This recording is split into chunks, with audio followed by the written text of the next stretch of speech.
This is a sheep heart, and it has already been cut by previous students because, well, not because, but we don't have our new hearts in yet. So I had to use what was already available.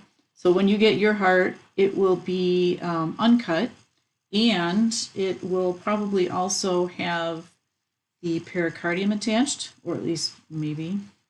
That is, and this has also been cut, so it's kind of hard to imagine what this looked like intact, but this wrapped around the heart, and it's a tough sac. It's actually pretty good in terms of resisting torque and pulling on it. The outer layer is called the fibrous pericardium, and it's opaque. It wraps all the way around at the heart, kind of anchored at the pulmonary trunk and aorta, and then also at the apex of the heart, which I'll show you here in a minute. And on the inside is the layer of the pericardium that actually secretes the serous fluid. And the serous fluid is what we've talked about before. It's there to decrease friction. And so as the heart is filling and then contracting, it's got sort of a space to expand into, and that serous fluid eliminates some of the friction against that sac that it's in. This sac actually wraps around, so you've got the external part of it, and then it wraps around, almost like if you pushed your fist into a balloon, so that you have balloon on the outside and then wrapped around, touching your hand on the inside. That wraps around and becomes connected directly to the heart as the epicardium or visceral pericardium.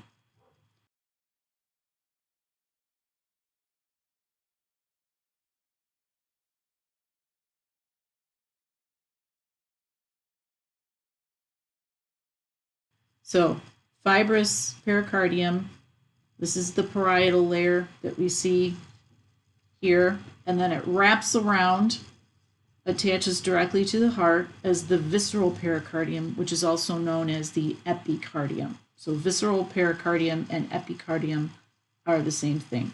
You'll notice that there's a lot of fat here. That's typical. We have this too. So I'm going to put this aside and get my heart back. I actually got two hearts here for show. So this is the anterior surface of the heart. And again, this is a sheep heart. It's approximately the same size and structure as a human heart, so it works great as a model.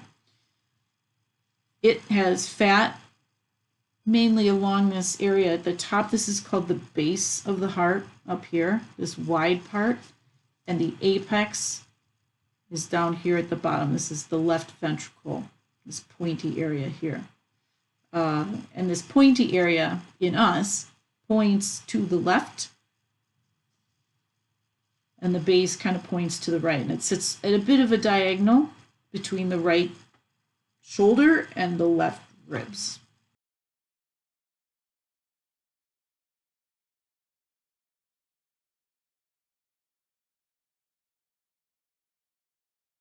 So the anterior surface of the heart has some landmarks here, and cut through is this great vessel called the pulmonary trunk. Okay, so this would be intact in your heart, not cut.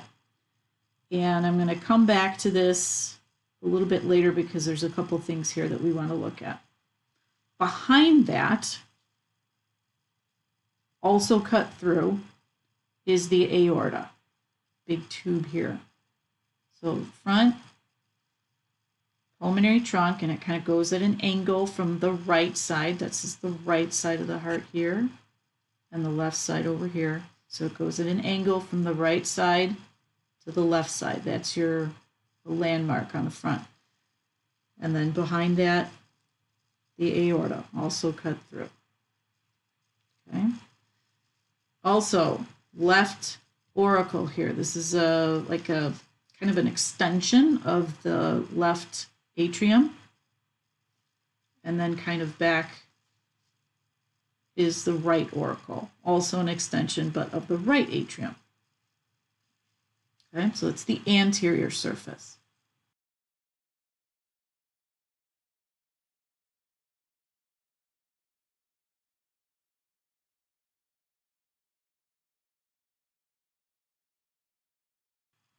We flip this around and look at the posterior surface. It looks quite a bit more complicated. Here's our aorta. Actually, this is the brachiocephalic artery coming off of the aorta and then dividing up here to the right common carotid and the right subclavian arteries. So we see those from behind the heart. Often in these sheet parts that we get, they end up cutting the back of the left atrium a bit, and that's what's happened here. So we don't have a couple of things here that would be great to have to show you. So we'll have to just talk about it when we get there. On the back of the heart, here's our right auricle.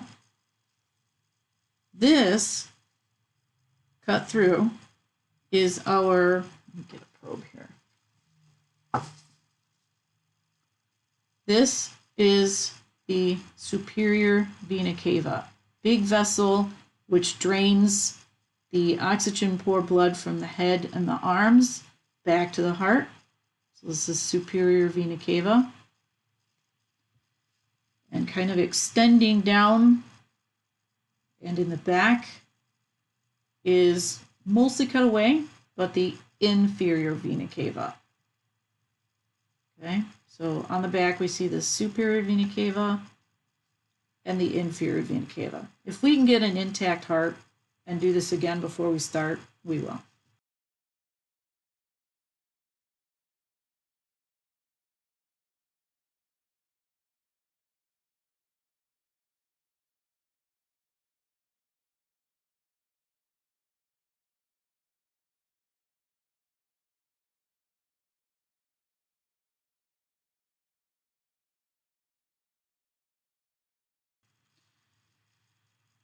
If you had the heart in your hand, you would notice that the left side of the heart is quite a bit firmer. The muscle on this side of the heart is much thicker than on the right side of the heart. The right side is, on this one, kind of squashed, but more pliable. Again, this has been cut through. It's thinner. The right side of the heart is pumping blood to the lungs. So it doesn't have a very long journey. It's a journey of inches, really. The left side of the heart, though, is pumping blood to the rest of the body. So it has to get blood all the way to the head and all the way down to the toes. So it's got to pump harder in order to get that blood all the way out to all the different parts of the body. So the muscle on this side is quite a bit thicker than it is on the right side. So I'm going to open this up and show you. So this is the thickness of the muscle on the right side of the heart.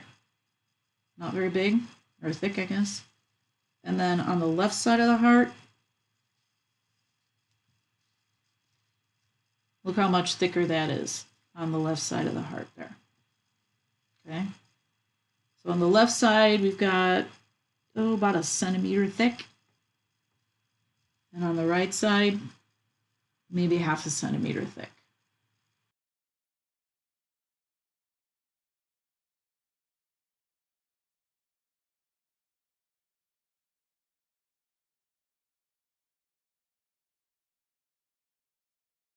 Another thing, or a couple other things.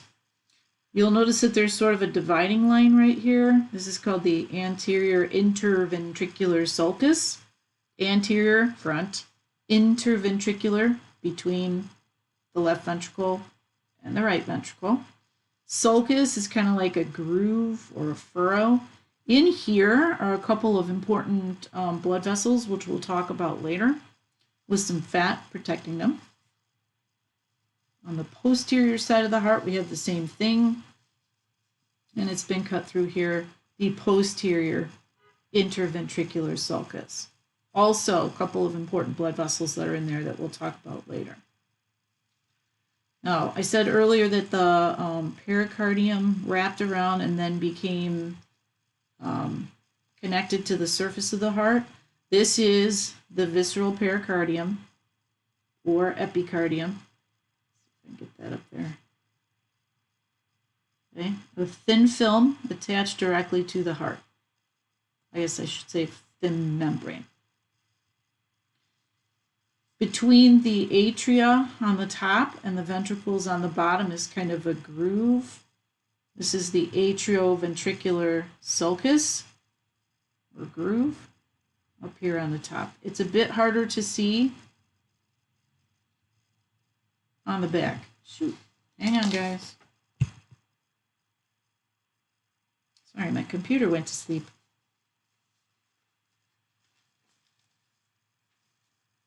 And now my glove won't go on. So you can kind of imagine a dividing line between ventricles down here and the atria up here. This is some more of the inferior vena cava.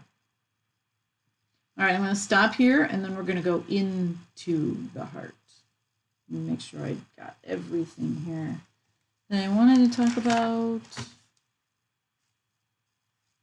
oh, one other thing. We don't often get a good example of this thing called the ligamentum arteriosum. It's kind of like a Harry Potter spell. The little extension right here off of the pulmonary trunk, which would have been connected to the aorta.